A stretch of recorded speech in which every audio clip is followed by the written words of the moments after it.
Naam, hujambo na karibu ndugu msikilizaji wa Gakondo TV, mahali pote ulipo duniani, natumai ubuheri wa afya. Nikukaribisha kwenye habari zetu za hivi sasa, siku ya Alhamisi tarehe 3 mwezi wa 4 mwaka 2025. Mpenzi msikilizaji, ulipo ndipo na unastahili kuwepo, ulipogonga ndipo. Keti katika sebuleni yako tukujuze kwa kinana mahabara ya utangazaji.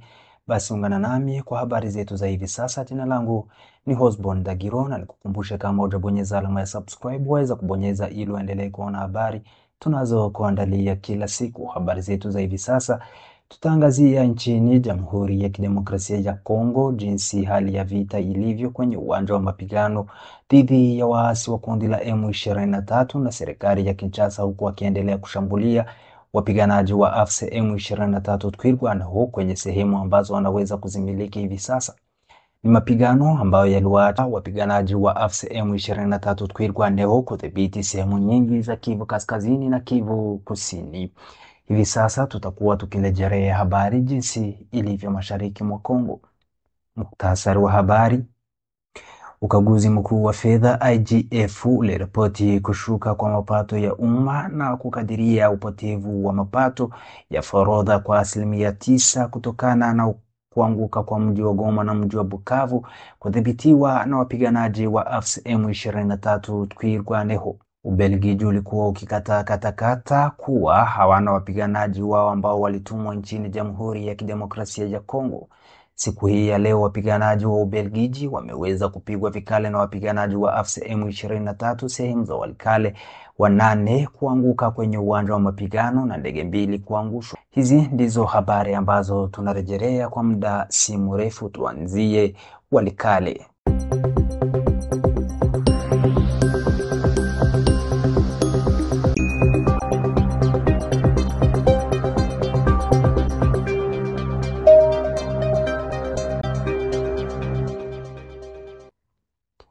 Mjini Walikale ambako kunaendelea mapigano makali kati ya kundi la M23 na serikali ya Kinshasa na wapambe wao ambao wanaendelea kuanzisha mashambulizi makubwa na makali kwa wapiganaji wa AFC M23 Twirwaneho sehemu za Walikale. Hatua ya Ubelgiji kukataa kutumwa kwa wanajeshi nchini Jamhuri ya Kidemokrasia ya Kongo ilikuwa ikikanushwa mara nyingi, tofauti na ile ambayo inaendelea kwenye uwanja wa mapigano sehemu za Walikale. Brussels imekanusha ushiriki wake wa kijeshi nchini Jamhuri ya Kidemokrasia ya Kongo, ambapo inaunga mkono FARDC, wanamgambo wa Wazalendo na wanamgambo wa Rwanda ambao walifanya genocide, mauaji ya halaiki ya FDLR mwaka 1994 katika juhudi za kuangamiza wapiganaji wa AFC M23 Twirwaneho Walikale. Hali halisi ya ardhini inatoa picha tofauti kabisa na ile kukanusha kwa Ubelgiji kwamba hawana wapiganaji wao ambao wameweza kutumwa kule. Vyanzo vimechukua kuwa takriban wanajeshi 8 wa Ubelgiji wamefariki katika eneo la Walikale, Kivu Kaskazini. Miongoni mwao ni Sergeant Jimmy Louis Franda ambaye aliuawa wakati akiendesha ndege isiyo na rubani katika shambulio dhidi ya waasi wa kundi la M23, huku akiendelea kuanzisha mashambulizi. Gari la kivita lililokuwa amekaa liliharibiwa katika shambulio hilo na ndege zisizo na rubani 2 pia ziliangushwa na wapiganaji wa AFC M23 kwenye mapigano hayo, ambao wanajeshi wa Ubelgiji wanaendelea kutekeleza mashambulizi makubwa na makali kwenye vituo vya AFC M23 mjini Walikale. Habari ambazo tumeweza kuzipokea ni kwamba makomando wa Ubelgiji wanaokadiriwa kuwa kati ya wanajeshi 300 na 400, takriban makampuni mawili ambayo walitarajiwa kuwakabili wapiganaji wa AFC M23 moja kwa moja, pamoja na muungano wa majeshi ya nchi ya Jamhuri ya Kidemokrasia ya Kongo, ikiwemo na wanajeshi wa Burundi ambao walitumwa mashariki mwa nchi ya Jamhuri ya Kidemokrasia ya Kongo kwenda kukabiliana na AFC M23 Twirwaneho, ambao vita vilikuwa wakipambana na serikali ya Kinshasa viliwaacha wakiwa wamedhibiti sehemu za maana na kubwa nchini Jamhuri ya Kidemokrasia ya Kongo. Japokuwa Ubelgiji inadai kuwa uwepo rasmi wa wanajeshi wao ni kwa madhumuni ya mafunzo, wanashiriki kikamilifu katika kupanga na kuendesha mashambulizi ya kijeshi dhidi ya wapiganaji wa AFC M23 baada ya kujiunga na Burundi na nchi ya Jamhuri ya Kidemokrasia ya Kongo. Jeshi la FARDC katika muungano wa kijeshi ili kuwarudisha nyuma wapiganaji wa AFC M23 Twirwaneho ambao wanadhibiti maeneo makubwa ya eneo la Kivu Kusini ya Kivu Kaskazini nchini Jamhuri ya Kidemokrasia ya Kongo. Serikali ya Kongo bado haijapitisha hadi leo Aprili tarehe 3 mwezi wa 4 mwaka 2025 mswada wa marekebisho ya fedha kwa mwaka wa fedha wa 2025, ingawa serikali ya Kongo bado haijapitisha hadi leo Aprili tarehe 3 mwezi wa 4 mwaka 2025 mswada wa marekebisho ya fedha kwa mwaka wa fedha wa 2025, ingawa umepangwa katika baraza la mawaziri tangu Machi tarehe 14 kulingana na kalenda rasmi iliyoshauriwa. Ucheleweshaji huu unakuja wakati upotevu wa mapato ya forodha na uchimbaji madini unaohusishwa na kukaliwa kwa mkoa wa Kivu Kaskazini na Kivu Kusini na wapiganaji wa AFC M23 Twirwaneho mashariki mwa nchi ya Jamhuri ya Kidemokrasia ya Kongo. Kudhibitiwa kwa mikoa hiyo kumefanya serikali ya Kongo kulemewa sana kwa upande wa fedha za umma. Ukaguzi mkuu wa fedha IGF uliripoti kushuka kwa mapato ya umma na kukidhi upotevu wa mapato ya forodha kwa 9% kutokana na kuanguka kwa Goma na mji wa Bukavu, miji mikubwa ya Kivu Kaskazini na Kivu Kusini, na kudhibitiwa na wapiganaji wa AFC M23 Twirwaneho.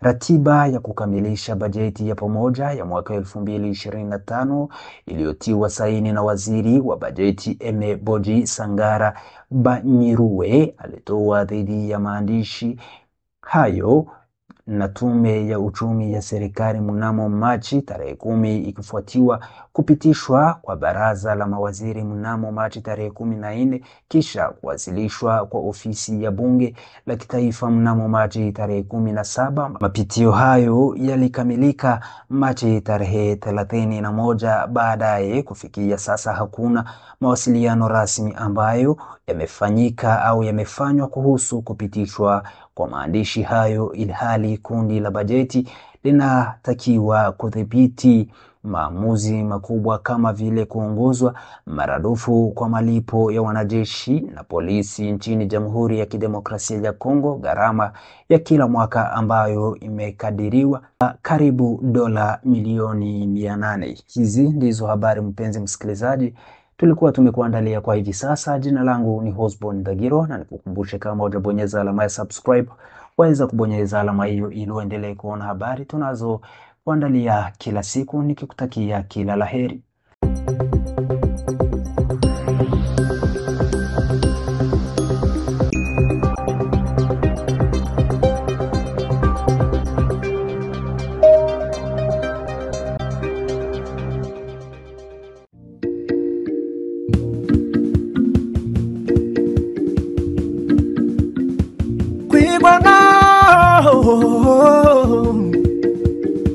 Nico gisubizo ca mbere mu buzima, kirazira gutega amaboko agakubitwayo, nibwo butware bwa mbere ugomba kwitwaza. Kwigwanaho ubura umuntu w'intwari kandi w'umugabo, nubibonye wese aragukunda akagushigikira. Hayiwe kamuha akimuha n'akazi imvura ihise, ni wowe mugani bahora bavuga burya n'ukuri. Rwanda ho ruzahagurukira, ruzasanga nawe wihagazeho, atari uko nshuti yanjye wabura yepfo na ya ruguru. Nta muntu ugukunda iyo uriyo mu myonga, ariko yawazamutse ukagera ku musozi yoho, rubanda rwose rurakubona rugatangira ati twaragusengeye. Kwigwanaho kwirwanaho n'ingenzi mu buzima bwa buri muntu wese yo byagera iyo urengana wihagararaho inshuro igihumbi kwirwanaho niyo ntwari yonyine ikubereye nanjye ndereye yo harakabaho twirwaneho harakama bakabyara ubaye umugisha ubamare gukoba n'ukuri wabe hafi harakabaho twirwaneho harakabaho ababyeyi harakabaho twirwaneho barakama ubaye umugisha ubamare gukoba n'ukuri wabe hafi kirazira kuba udafite gakondo iwanyu bahora baba besati n'iwanyu ariko bahora babacira mu maso babatoteza babagize nk'ibicibwa